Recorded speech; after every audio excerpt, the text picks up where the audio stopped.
बिस्मिल्लाहिर्रहमानिर्रहीम। अस्सलाम वालेकुम। कैसे हैं आप सब? आज मैं आपके साथ शेयर कर रही हूँ देगी स्टाइल में ज़रदा चावलों की रेसिपी।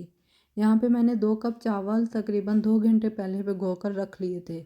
अब मैंने एक कढ़ाई में पानी लिया, उसे गर्म होने के बाद उसमें 2 छोटी सब्ज़ इलायची डालकर चावलों को उबलने के लिए रख दिया।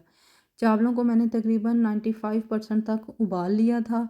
जब चावल 95% तक उबल गए तो फिर मैंने उनका एक्स्ट्रा पानी निकाल के उनके ऊपर एक दफ़ा ठंडा पानी डाल दिया ताकि चावल आपस में जुड़ ना जाएं। चावलों को रखा मैंने साइड पे और यहाँ पे मैंने लिया कुकिंग ऑयल थोड़ा सा, और मेरे पास यही 2 ड्राई फ्रूट्स थे जिन्हें मैं इस्तेमाल कर रही हूँ। अगर आपके पास मज़ीद हैं या आप ज़्यादा डालना चाहते हैं तो अपनी मर्ज़ी से डाल सकते हैं। कढ़ाई में मैंने कुकिंग ऑयल को डाल के उसमें ड्राई फ्रूट्स डाले और उन्हें हल्की आंच पे 2 से 3 मिनट तक अच्छे से फ्राई कर लिया। जब ड्राई फ्रूट्स फ्राई हो गए तो मैंने उसमें 1 कप पानी का डाला, क्योंकि मेरे 2 कप चावल थे तो इसलिए 1 कप पानी का डाला। और यहाँ पे मेरे पास है पिसी हुई चीनी, तो इसलिए मैं 1 कप चीनी का ले रही हूँ। चीनी का शामिल करने के बाद मैंने इसे अच्छे से मिक्स कर लिया। यहाँ पे मैंने फ्लेम जो है वो लो रखी थी। आप इस रेसिपी को ज़रूर घर पे ट्राई कीजिएगा, इंशाल्लाह आपसे भी बहुत अच्छे बनेंगे। यहाँ पे चूँकि मेरे पास पिसी हुई चीनी थी इसलिए मैंने आधा कप चीनी और शामिल की। अगर आपके पास दूसरी चीनी है तो आप 1 कप ही चीनी का डालेंगे।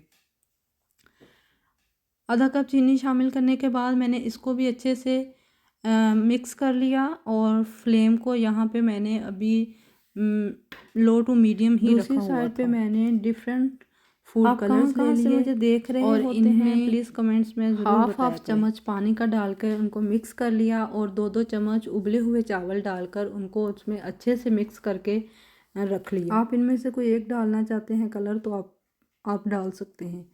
यहाँ पे हमारा शीरा भी ऑलमोस्ट रेडी हो चुका है। इसको भी 2 से 3 मिनट हम और पकाएंगे। अगर आपको वीडियोस अच्छी लगती हैं तो प्लीज़ हौसला अफजाई के लिए लाइक और शेयर किया करें और कमेंट्स में बताया करें।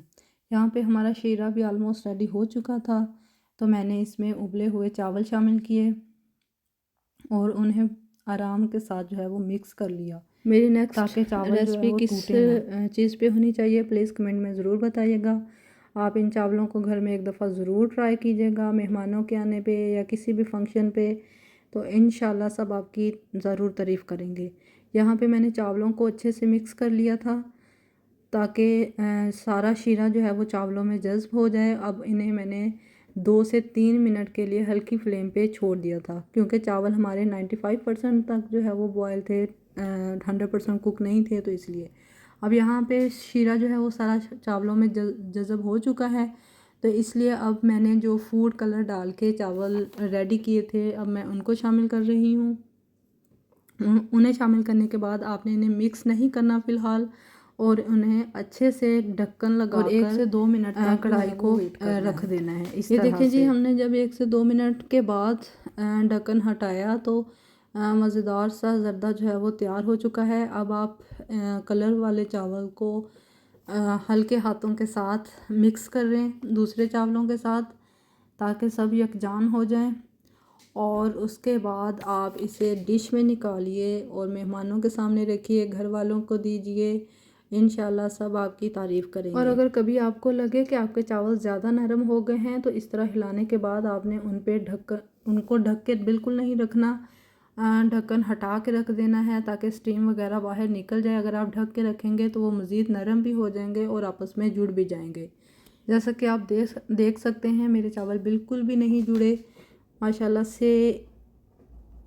से बहुत अच्छे बने थे। जिसने भी खाई उसने तारीफ़ की। वीडियो अच्छी लगी हो तो प्लीज़ लाइक शेयर और चैनल को सब्सक्राइब लाजमी कीजिएगा। अल्लाह पाक आप सबको अपने हिफ्ज़-ओ-मान में रखे। Thank you so much. अल्लाह हाफिज़।